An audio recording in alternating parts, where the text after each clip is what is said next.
que eu quero falar hoje sobre a gente diante de problemas e de tribulações. Nós enfocamos muito o milagre, o livramento, a vitória que o Senhor nos dará. Isso é muito bíblico, tem muita base bíblica para isso. E nós enfatizamos muito pouco que tão importante quanto o milagre, o livramento e a vitória é o processo de passar por aquela situação difícil, por meio da qual Deus nos transformará para a glória dele. Geralmente nós não importamos nem um pouco com o processo de passar, é como se ele fosse um apêndice, é como se ele não tivesse importância nenhuma, é como se ele não tivesse propósito. Para falar a verdade, no longo prazo, ele possivelmente foi a melhor coisa que aconteceu, foi o processo de passar e não a vitória. E eu quero mostrar isso na Bíblia para vocês hoje. E a dificuldade, ela se torna mais difícil ainda, porque nós desenvolvemos, regularmente falando, expectativas não realistas sobre tudo. Meus pais serão os pais perfeitos, eu serei perfeito, o sistema de educação vai ser perfeito, tudo vai ser perfeito, e não existe nada perfeito. E não somente isso, nós desenvolvemos expectativas não realistas de Deus e da vida cristã. Uma das expectativas mais normais que as pessoas têm quando elas não conhecem a Bíblia e quando elas não foram bem discipuladas é presumir que ele vai ser sempre feliz. Sempre, sempre, sempre. É presumir que ele não terá problema. Sempre, sempre, sempre. Porque Deus é poderoso, Deus é fiel, Deus ordena os seus anjos para acampar, Ele é templo do Espírito Santo, Ele vai ser sempre bonito, Ele nunca vai engordar, Ele nunca vai ficar velho e Ele nunca terá problema.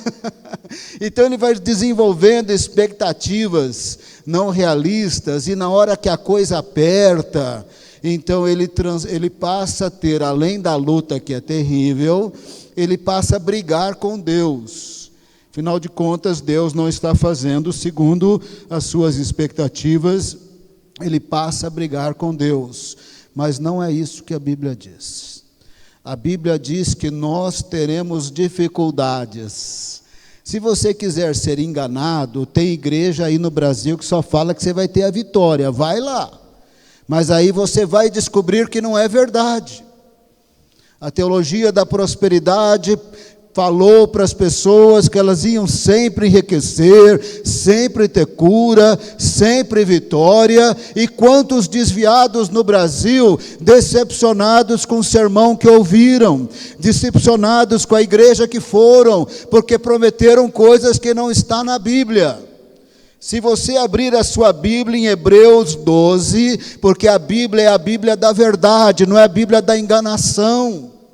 Hebreus 12, verso 7, lendo na NVI, na atualizada está bom também. Hebreus 12, verso 7, suportem as dificuldades, recebendo-as como disciplina. Deus os trata como filhos. Ora, qual o filho que não é disciplinado por seu pai? E o contexto diz que Deus nos disciplina porque Ele nos ama. É isso que a Bíblia diz. Mas se você quiser ser enganado, no fim do culto eu te falo qual denominação você pode ir. Qual programa na televisão você pode assistir. Eles estão enganando, eles não estão pregando as Escrituras, é uma vergonha. Tem pessoas por aí decepcionadas, dá dó, você conversa, oh, Deus permitiu isso, Deus permitiu aquilo. A palavra do Senhor diz que as dificuldades são disciplinas do Senhor, e que Ele nos disciplina. E claro que o fim da dificuldade é a vitória, é o livramento, é o milagre, nós cremos, e tem milagre, tem bênção, o povo de Deus prospera sim. O povo de Deus é bem mais guardado, sim. O povo de Deus tem sabedoria e conhecimento para evitar 90% dos problemas da vida, sim. O povo de Deus também tem descanso, tem tribulação, tem vitória, tem descanso, mas em algum momento o descanso pode demorar muito. Na vida do rei Asa demorou décadas, mas ele teve uma vez uma federação de um exército de 1 milhão de soldados, vindo do norte da África, juntando com os inimigos regulares de Israel, 1 milhão de soldados. E Deus ali o deu a vitória. Então nós precisamos saber que faz parte. Precisamos saber que tão importante quanto o livramento é o processo de passar pela dificuldade. Tem um homem na Bíblia que eu admiro muito, eu sei dos seus problemas, é o rei Ezequias, porque eu tive uma experiência muito forte com o testemunho do rei Ezequias. Quando eu era adolescente, eu li a parte da Bíblia que ele orou para Deus. O profeta Isaías tinha dado um recado, teve que voltar e falar que agora ele ia ser curado. Eu acho que eu tinha poucos anos, sei lá, 17 anos, 18 anos. Eu falei para Deus, Deus, eu quero ser que nem este homem. Porque eu oro, o Senhor demora para responder. Esse homem clamou, Isaías teve que voltar. Eu quero ser que nem ele. Eu quero poder olhar nos teus olhos e falar com nem ele, porque eu tinha vergonha. Ele disse, eu sou fiel, eu ando com o Senhor. Com 17 anos, misericórdia, Deus, perdoa os meus pecados, eu estou aprontando muito. Mas Ezequias falou, eu sou fiel, eu ando com o Senhor. Isaías teve que voltar. Eu falei, eu quero ser igual a esse homem. Este homem temeu a Deus na sua juventude. Esse homem começou o seu governo, reformando o templo, desentulhando. Com 17 dias de governo, ele fez o povo se arrepender dos pecados, os sacerdotes, ele se arrependeu dos pecados da família real. Ele não pôde celebrar a Páscoa, que era no 14º dia do primeiro mês, porque ele começou a reinar no primeiro dia do primeiro mês. E ele fez uma exceção, chamou os sacerdotes e falou, a Páscoa vai ser celebrada no 2º mês, porque da agora em diante nós vamos servir a Deus, só naquele ano, depois normalizaria o calendário. Ele andou com Deus, ele andou com Deus, teve vitórias, teve descanso, durante 14 anos. Aos 39 anos, tudo complicou. Senaqueribe invadiu Judá, eu preguei isso outro dia, não vou me repetir aqui. É uma longa história, clamando a Deus, junto com o profeta Isaías, teve um tremendo de um livramento. Não demorou muito, o homem estava enfermo, mas não era gripe, era enfermidade de morrer aos 39 anos. Eu não vou dizer que ele tinha expectativas não realistas sobre Deus, que no geral nós temos, mas eu não vou dizer que era o caso dele, mas aparentemente ele tinha. Porque na hora que ele ficou enfermo, enfermidade de matar e de levar embora com 39 anos, ele teve uns sentimentos sobre Deus, que geralmente a gente tem na tribulação, porque como a gente presume que a dificuldade não é disciplina de Deus, a hora que ela vem, nós estamos meio com um pouco com raiva de Deus, sim. E ele estava com raiva de Deus, e ele se expressou, depois de curado, sobre os seus sentimentos, no momento dos dias e dias de enfermidade, ele se expressou assim, no vigor da minha vida, os meus anos foram roubados. Implicitamente Deus é ladrão. No vigor da minha vida, estava sendo tirada a oportunidade de eu ver a humanidade, de eu ver Deus agindo, de ter mais experiências com Deus. Em implícito, Deus lhe tirava oportunidades. Ele também escreveu, falando do seu corpo, ele foi derrubado como uma tenda, porque ele estava na cama, ele estava enfermo, sem forças. Quem que derrubava? Deus. No auge ali daqueles dias de enfermidade, ele disse, ele sentia assim.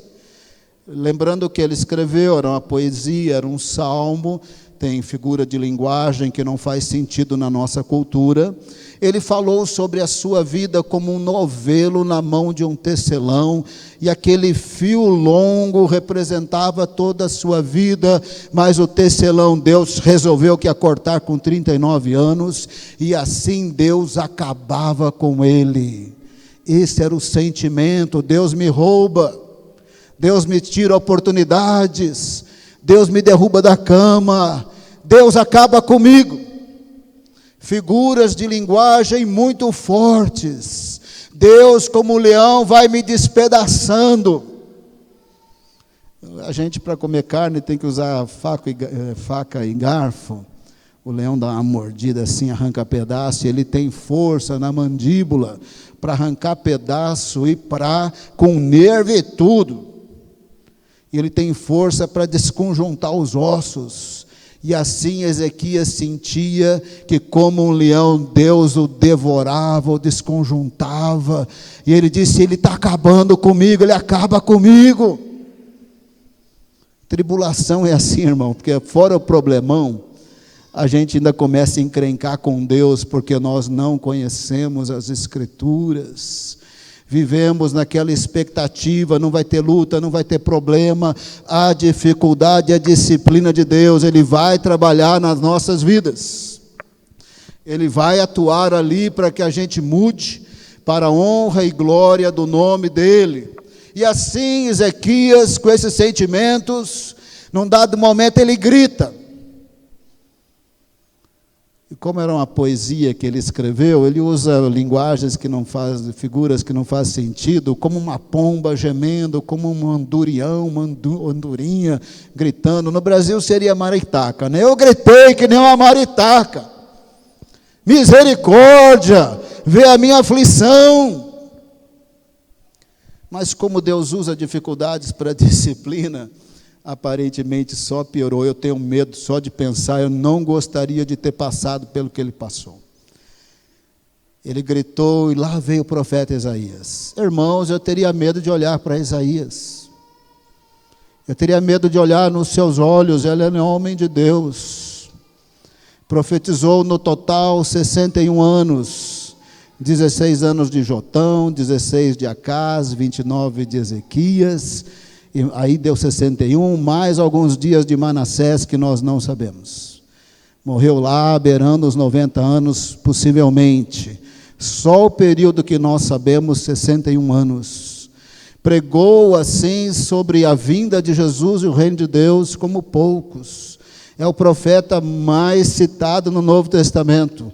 Com 46 anos de ministério lá, ele foi visitar o rei Ezequias para dizer: arruma sua casa, você vai morrer. Por favor, abre a sua Bíblia, Isaías capítulo 38. Isaías capítulo 38. Com Isaías não dava nem para dizer isso, foi profetada, chuta que é laço, porque se era Isaías, não era nem laço e nem profetada. Falando dos seus sentimentos, Isaías 38, verso 9. Isaías 38, 9. Depois de recuperar-se dessa doença, Ezequias, rei de Judá, escreveu o seguinte, verso 10, é um salmo.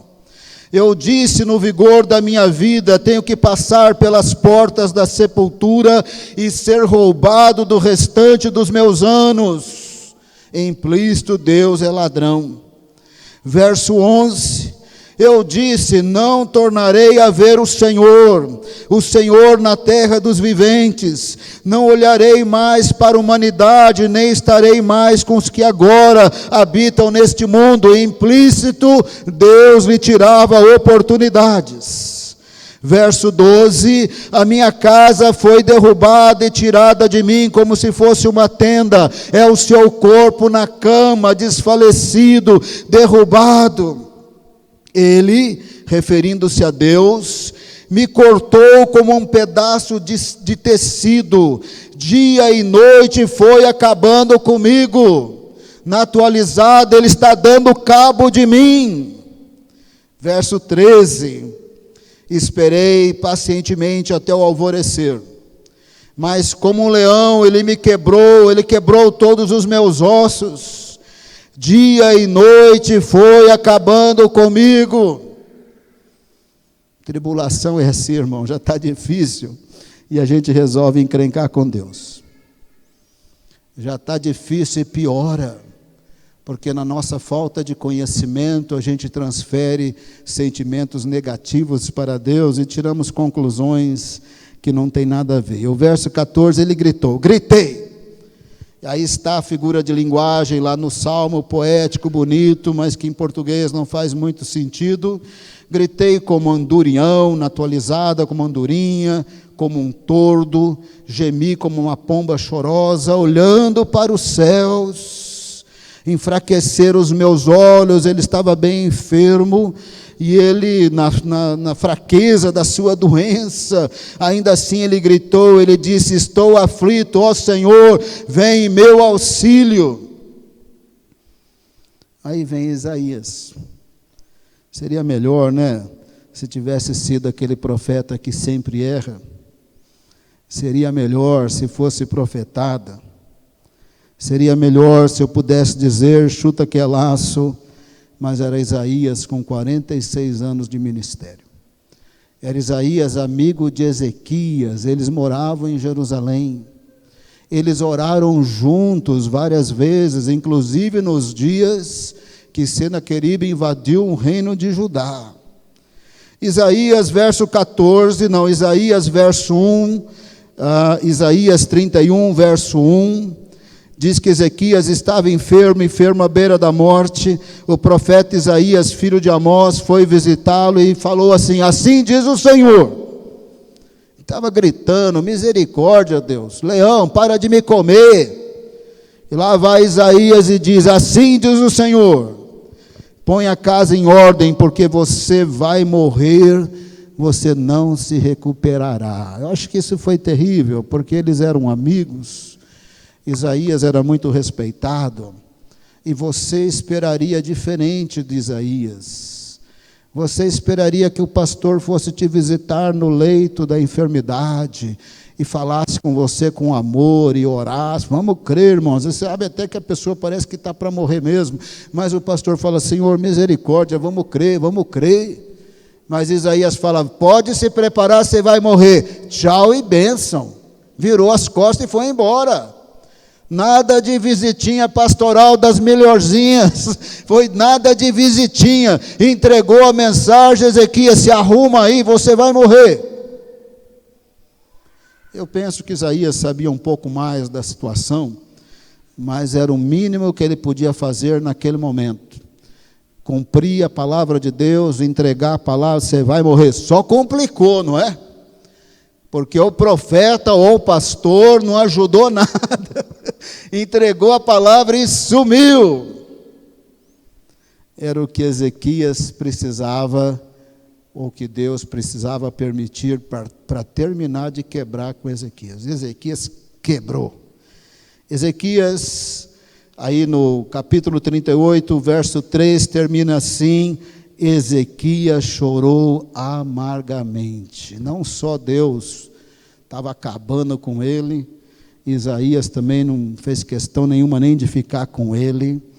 E verso 3 termina, ele chorou amargamente, porque quando Isaías falou, ele virou o rosto para a parede, que é o verso 2, e começou a chorar amargamente. E chorando, ele falou para Deus, lembra-te, Senhor, de como tenho te servido com fidelidade, com devoção sincera, e tenho feito o que tu aprovas. E não é brincadeira, ele temia Deus mesmo. Não é brincadeira. Ele temia antes de assumir o governo e quando assumiu o governo. Ele temia e temia mesmo. Ele não estava de brincadeira. Ele reinaugurou o templo e destruiu tudo que tinha que destruir de idolatria, botou o povo na linha, os sacerdotes, os levitas, e ele estava na linha. Pessoas muito piores viveram muito mais do que ele. E ele com 39 anos, Deus cortava a sua vida, Deus o devorava, Deus acabava com ele. E ele era mesmo, de fato, um homem temente a Deus. Ele tinha um ponto de fraqueza, eu falo já já, mas ele era alguém que realmente temia a Deus. Tendo ele chorado amargamente, esse foi o ápice de Deus quebrar com Ezequias. Então, quando Isaías ia saindo do palácio, estava lá no pátio exterior, Deus deu uma palavra para Isaías: Isaías, volta lá e fala que ele vai viver mais 15 anos. Verso 5. Vai lá, fala para ele: ouvi a sua oração, eu vi as suas lágrimas, acrescentarei 15 anos à sua vida. Eu penso que Deus sempre soube que ele ia viver mais e que ia curá-lo, mas fez parte da tribulação não falar nada. Fez parte ficar no silêncio, que Deus não fala nada. Dia após dia não fala nada. E só piora, e só piora. Isaías chega, piora mais. Mas quando ele clama a Deus, chorando, quebrado, finalmente quebrado, aí o Senhor reverte toda a situação. Você vai viver mais 15 anos. E se tratando de Isaías, a coisa era bem assim. Isaías falava, e aí o sinal aqui é esse. Isso aí que é profeta, viu, irmãos? E o sinal aqui é esse. Mas como Isaías não falou nada, Ezequias, que não era bobo, perguntou. Verso 22, Ezequias tinha perguntado: qual será o sinal que eu subirei ao templo do Senhor? Qual é o sinal que eu vou sair dessa cama? Qual é o sinal que eu serei curado? Qual é o sinal que ele está me dando 15 anos? Qual é o sinal, Isaías? Para o meu pai Acaz, que não temia Deus, quando você entregou a profecia, você falou que tinha sinal, e no meu caso, qual é o sinal? Não está aqui, está em Reis. Isaías perguntou: o que você prefere? Isso que é profeta, hein? O que você prefere? Chocolate, chantilly, não é? Férias, o que você prefere? Tinha uma escada construída por Acaz, o pai de Ezequias, que era que nem um relógio solar. Isaías falou: o que você prefere? Você quer que a sombra avance 10 graus? Você quer que ela retroceda? O que você quer? Ezequias falou: eu acho que é mais difícil retroceder. E a sombra retrocedeu, ele foi curado. E Deus acrescentou mais 15 anos para Ezequias. E você pode pregar essa passagem parando aqui. Irmão, você tem uma luta, clama, chora, grita, Deus vai operar. É assim que todo mundo faz. A luta vai passar, o milagre vai chegar, e tantas músicas falam isso.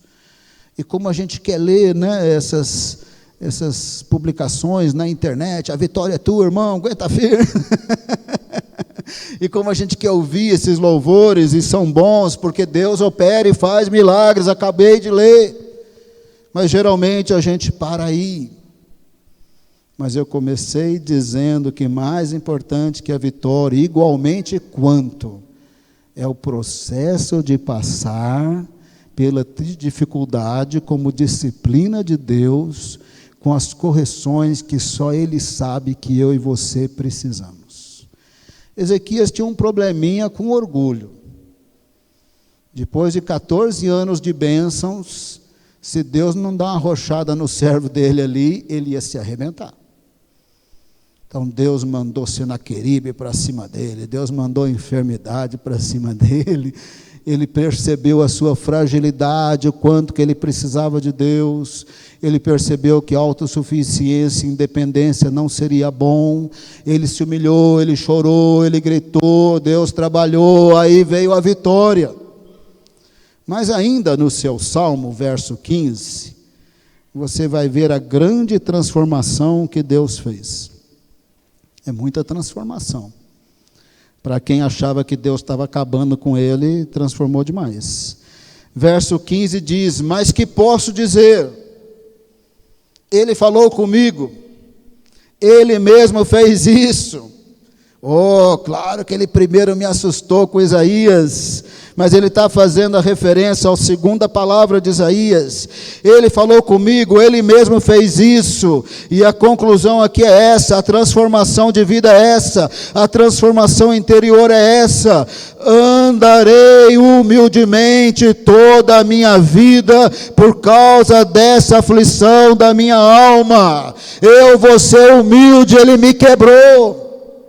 Eu sou filho de Acaz, eu sou rei, tenho temido a Deus, o reino prosperou, que bênção, tenho dinheiro, a vida melhorou, eu estava ficando orgulhoso, longe de Deus, Ele me pôs na linha, eu vou andar humilde por toda a minha vida, por causa dessa aflição. Antes da aflição, período de descanso, bênção, bênção, bênção. Teologia da prosperidade encaixa certinho nos 14 anos. Bênção, bênção, bênção, bênção, bênção. Mas estava caminhando para o orgulho. Estava caminhando para a independência, para a autossuficiência. Deus quebrou com ele. Deus mostrou: você é mortal. Você pode morar num palácio, pode ter toneladas de ouro e de prata, você é mortal. E você está na posição que você está porque eu tenho te abençoado. Se você vai continuar nessa linha aí, você vai se arrebentar. Mas agora Deus o quebrou. A tribulação para o justo vem bem rápido, porque Deus nos ama. E Ele disciplina os seus filhos. O juízo para o ímpio demora, porque se Deus julgasse o ímpio logo, Ele matava o ímpio, não sobrava ninguém para se arrepender e para ser salvo. E a gente já tinha morrido também. Uma vez eu ouvi umas coisas muito severas, não verdadeiras, sobre o nosso culto, né?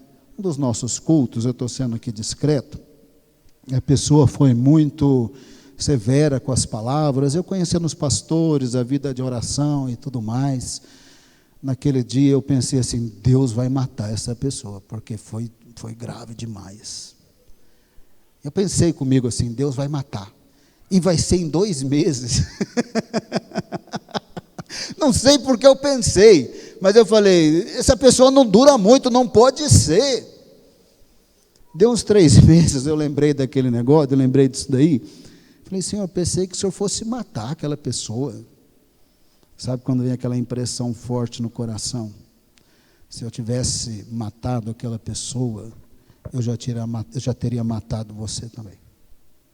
Não sobra um, irmão, é a graça de Deus, é o sangue de Cristo, é o Espírito. Não vai sobrar um se ele sair matando o ímpio.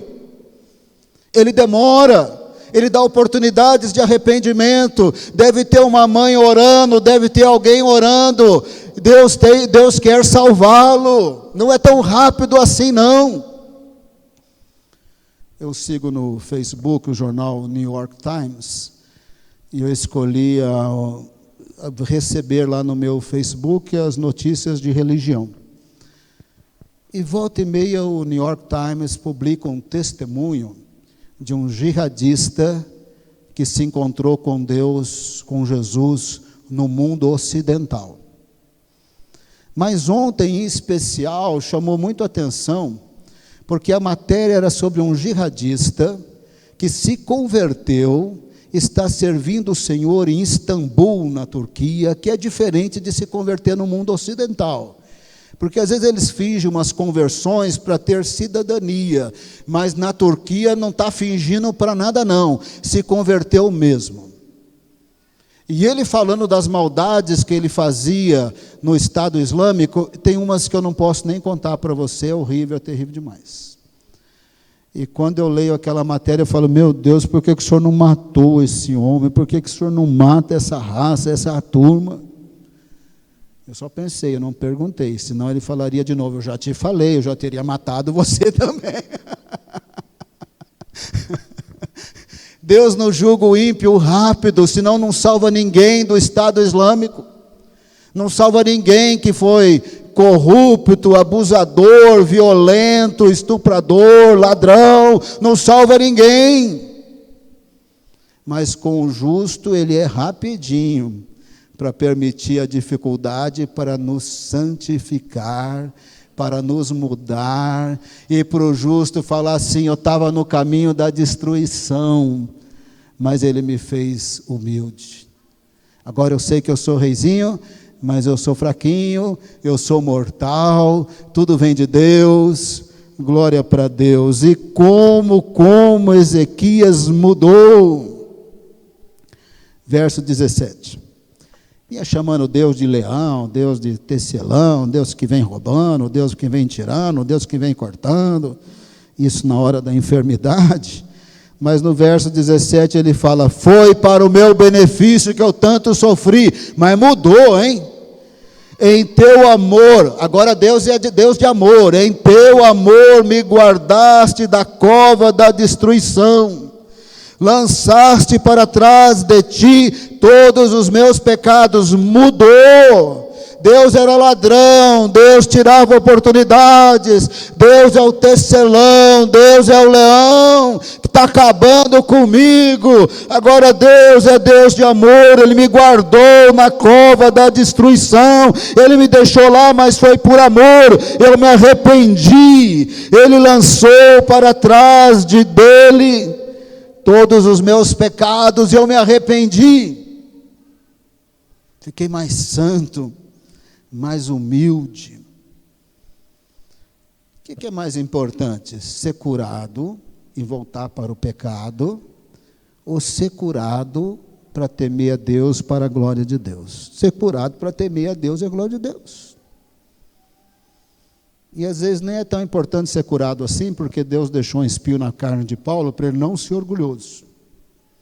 Porque ele tinha subido até o terceiro céu, ele sabia demais, e ele poderia ficar orgulhoso. Deus permitiu uma luta ali para que Paulo não tropeçasse, devido à excelência das revelações, que poucos como ele podem ter. A maioria Deus não vai dar essa chance, porque a pessoa vai mais se complicar do que qualquer outra coisa. Porque era uma área problema de Ezequias, eu não vou ler, vou citar rápido. Isaías 39, 15 anos depois. O homem estava rico, gente, que nem Davi, toneladas de ouro e de prata. Deus tinha abençoado muito. Veio uma comissão da Babilônia, ele mostrou com orgulho no coração, como se ele fosse o máximo.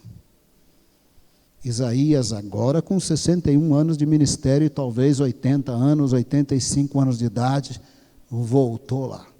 Ezequias, não foi bom aos olhos de Deus a sua arrogância. Não será nos seus dias, porque ele se arrependeu. Mas depois a Babilônia virá e saqueará Judá por causa do seu pecado. Imagine se 15 anos atrás Deus não tivesse quebrado esse homem. Imagine que ele não tivesse concluído, que ele andaria humilde, ele andou.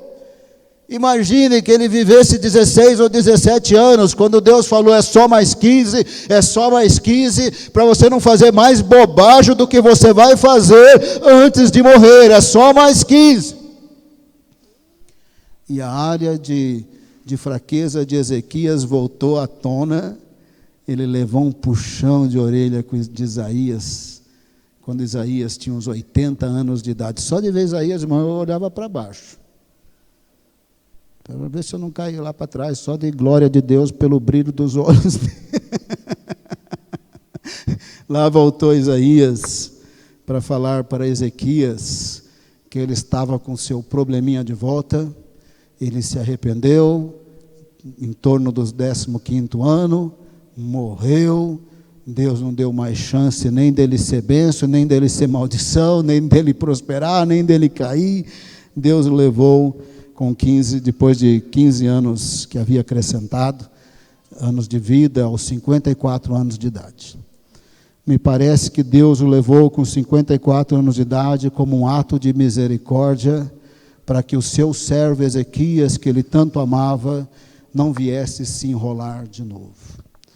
Esse salmo de Ezequias está aí perdido em Isaías 38, mas ele é uma grande lição para as nossas vidas, de como que Deus usa as dificuldades como disciplina do Senhor para nos melhorar. Nós não gostamos, mas é melhor Deus ser severo conosco e a gente não desviar no nosso orgulho, nós não abandonarmos o Senhor e nem esfriarmos, porque do Senhor vem tudo, a nossa vida, a nossa salvação, a nossa existência, o Espírito Santo, do Senhor vem tudo, do Senhor vem a eternidade.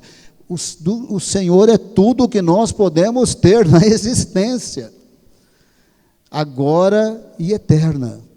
Se nós perdermos o Senhor, nós vamos perder tudo. Nós não podemos perder o Senhor, senão a gente perde tudo. Então a tribulação na vida do justo vem rapidinho. Porque Ele ama os filhos, Ele nos ama, como diz Hebreus 12, as dificuldades são disciplinas da parte dEle. Ele trabalha bem duro na nossa vida. Mas o problema é que nós somos muito Ezequias. Nós temos expectativas não realistas. Crentes sempre têm paz, amor, alegria, vitória e livramento. Aí quando vem a dificuldade que Deus usa para nos quebrar e nos transformar, aí nós começamos a encrencar com Deus. O leão que está me comendo é o Senhor mesmo. Aquele que rouba minhas oportunidades é o Senhor mesmo. Aí começa a encrencar com Deus.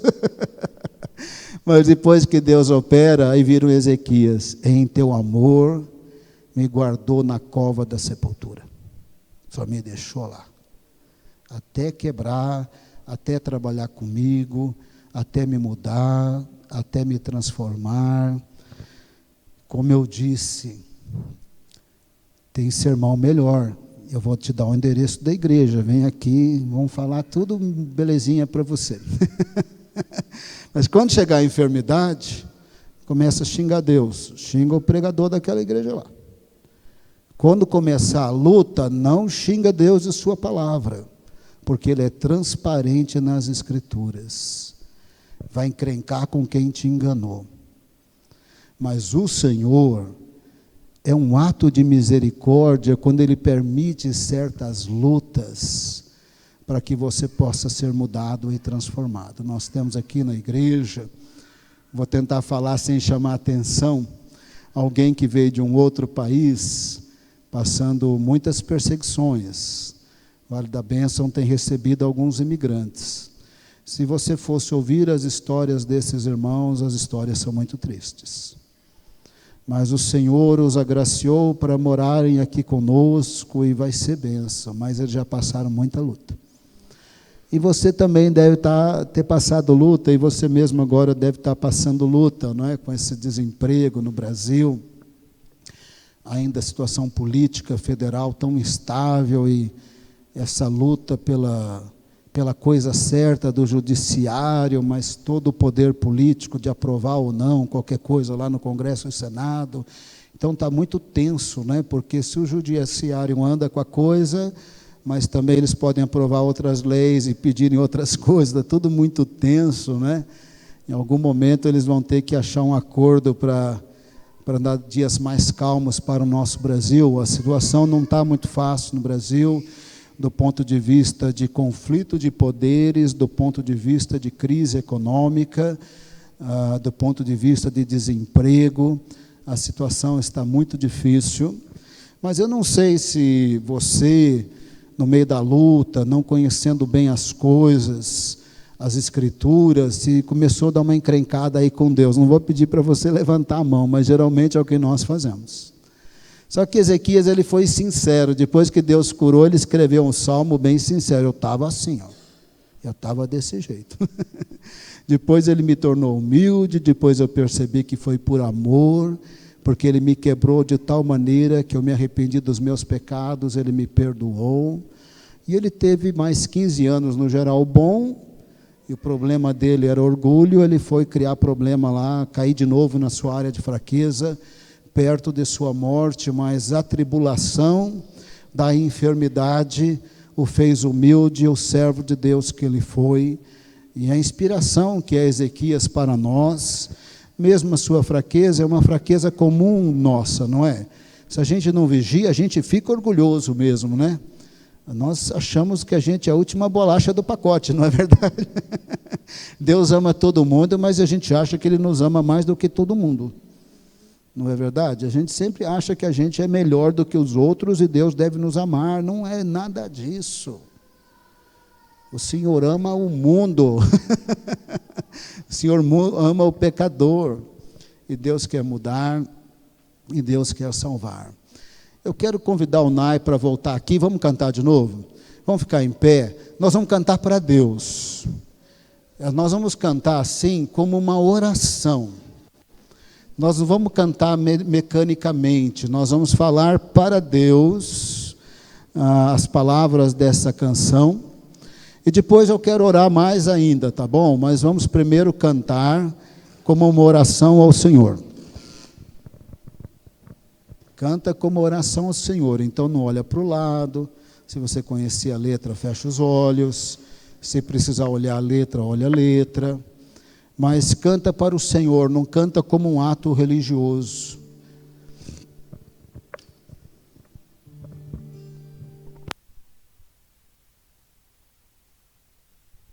Vou cantar também, mas estou desligando o microfone, que eu sou desafinado, para não perturbar vocês, tá bom?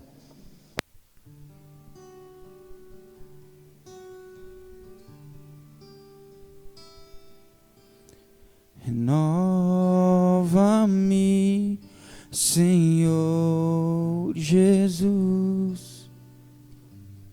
Já não quero ser igual. Renova-me, Senhor Jesus. Põe em mim teu coração, porque tudo que há dentro de mim necessita ser mudado, Senhor, porque tudo que há dentro do meu coração necessita mais de ti. Renova-me. Renova-me, Senhor Jesus. Já não quero ser igual. Renova-me, Senhor Jesus. Põe em mim teu coração, porque tudo que há dentro de mim necessita ser mudado, Senhor, porque tudo que há dentro do meu coração necessita mais de ti. Porque tudo, Deus, porque tudo que há. Cante.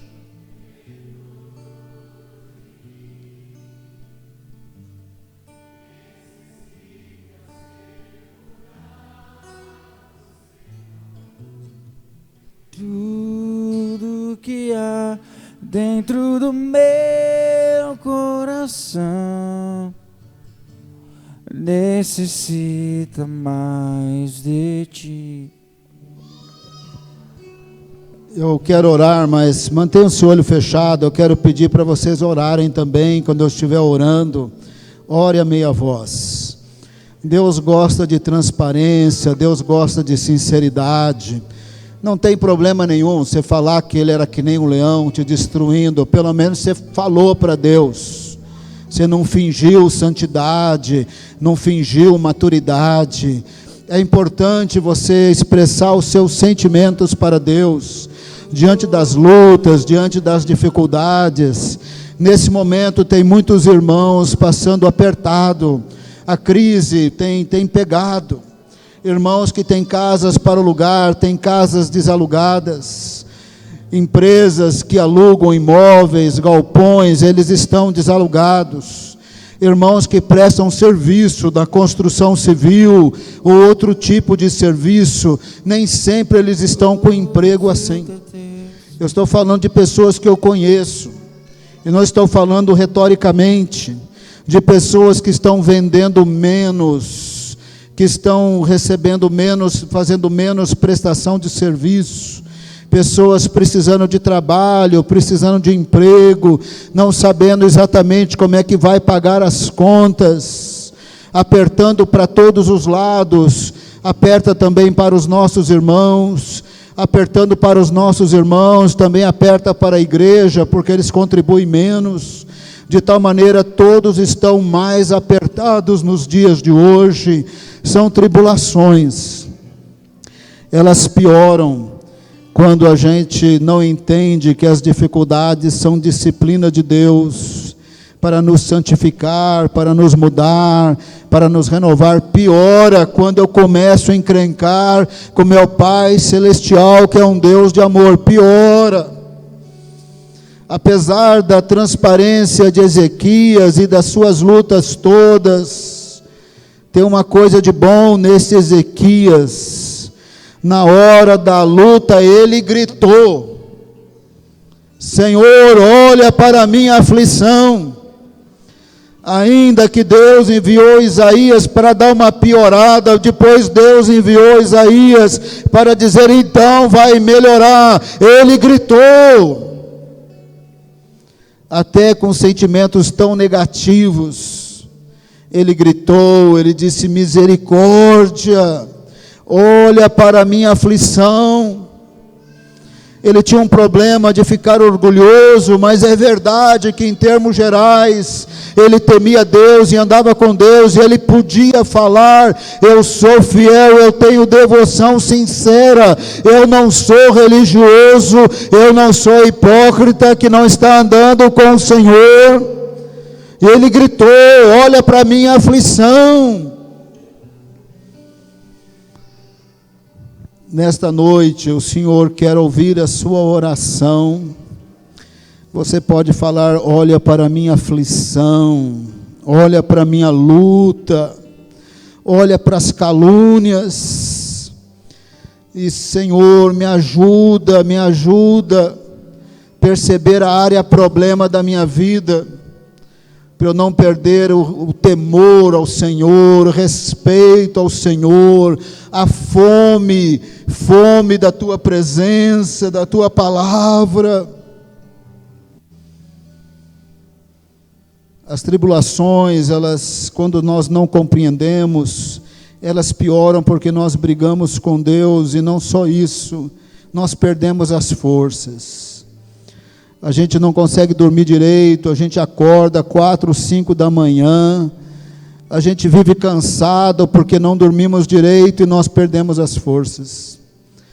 E às vezes, a única coisa que a gente consegue falar para Deus é uma palavra só, misericórdia. Se hoje à noite você só consegue falar misericórdia, eu convido você a falar misericórdia. Deus é inteligente. Deus sabe da sua fraqueza e da sua aflição. Ele sabe até que se você está sem força, mas pelo menos misericórdia você pode falar, e Ele vai entender todo o resto. Ele vai entender que você está sem força, e o Espírito Santo está em você, e Ele vai até falar com você, se arrepende disso, se arrepende daquilo. Essa tribulação vai passar, essa luta vai passar.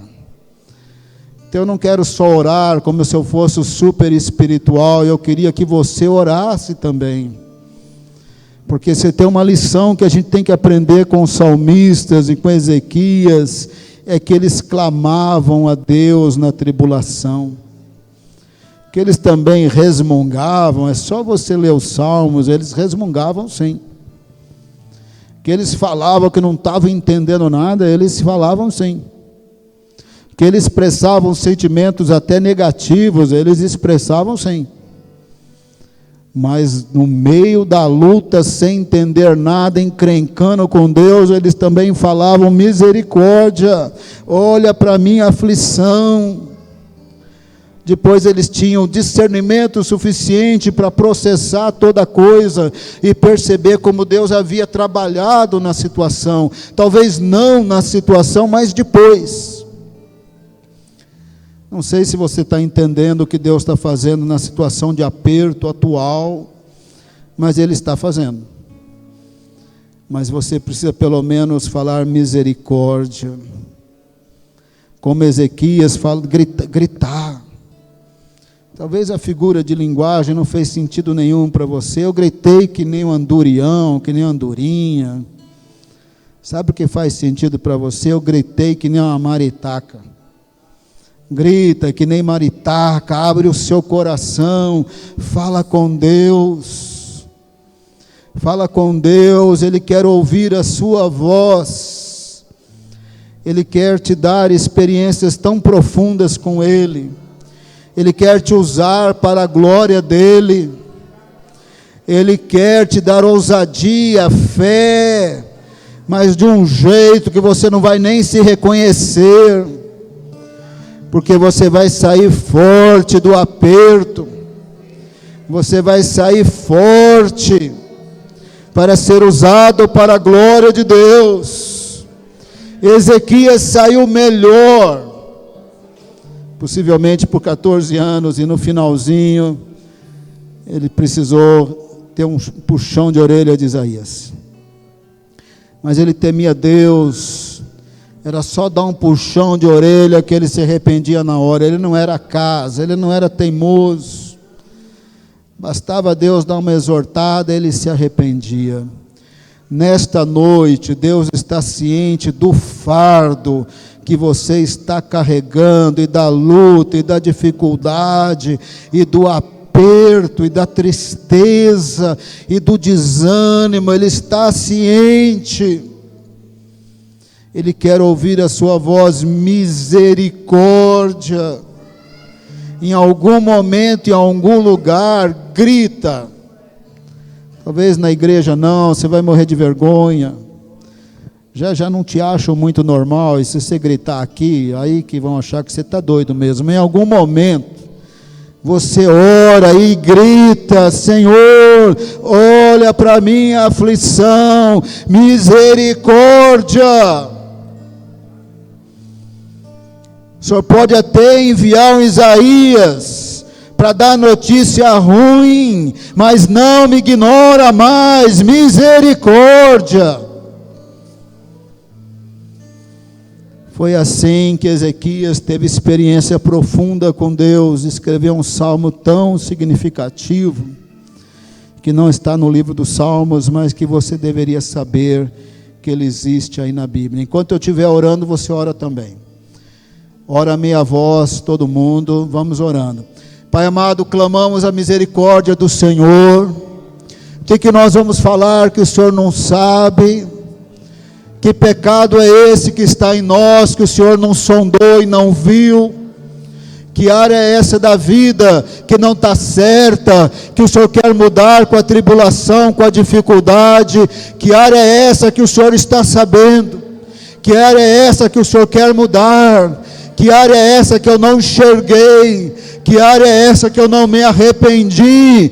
Que perigo é esse de me distanciar, de me desviar, de me rebelar, de não me arrepender, de não mudar, de não ser santo? Que área é essa que atrapalha o Senhor, o teu Espírito Santo? Que área é essa que tem que sair da minha vida? Que eu, Senhor, e meus irmãos possamos nos arrepender, porque nós precisamos da segunda visita de Isaías, porque na primeira nós já estamos.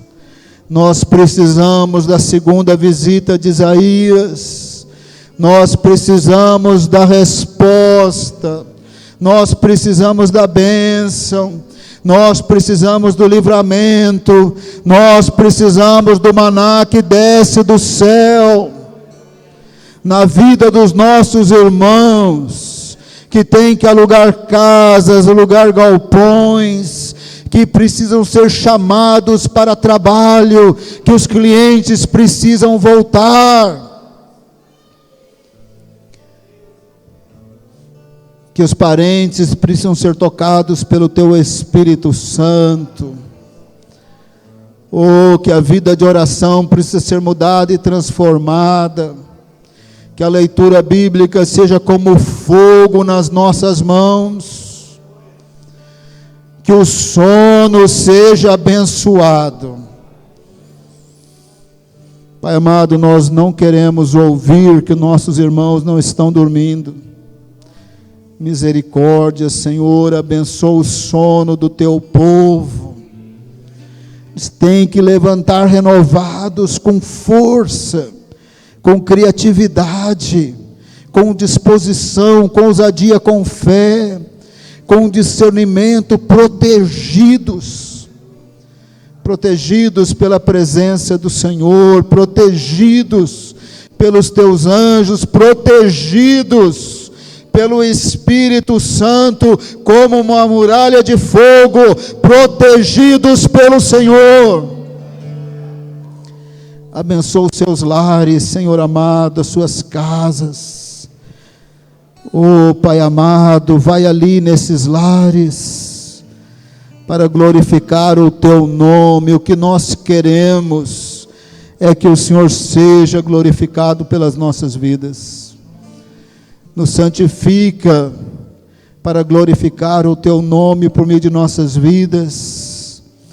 Queremos ser fortalecidos e saber que a dificuldade é disciplina do Senhor, mas queremos o resultado positivo da disciplina, que é a mudança para a glória do Senhor.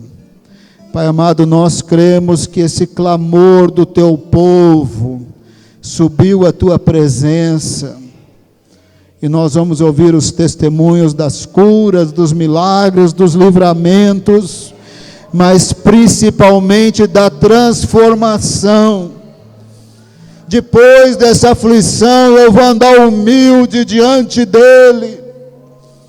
Depois dessa aflição, eu sei que Ele me amava e me guardou na cova da sepultura para me quebrar e a perdoar os meus pecados. Poderemos falar como Ezequias, nós poderemos testemunhar, testemunho sincero, como o salmo sincero de Ezequias. Quantos testemunhos embelezados, sem arrependimento de pecado e sem mudança de vida. Mas dos nossos lábios sairão testemunhos sinceros, no poder e na unção do Espírito Santo, para a glória do Senhor. Oramos no poderoso nome de Jesus. Que a graça de Jesus, o amor de Deus e as consolações do Espírito Santo sejam conosco desde agora e para sempre. Amém. Que Deus os abençoe. Cumprimenta os irmãos, não sai correndo.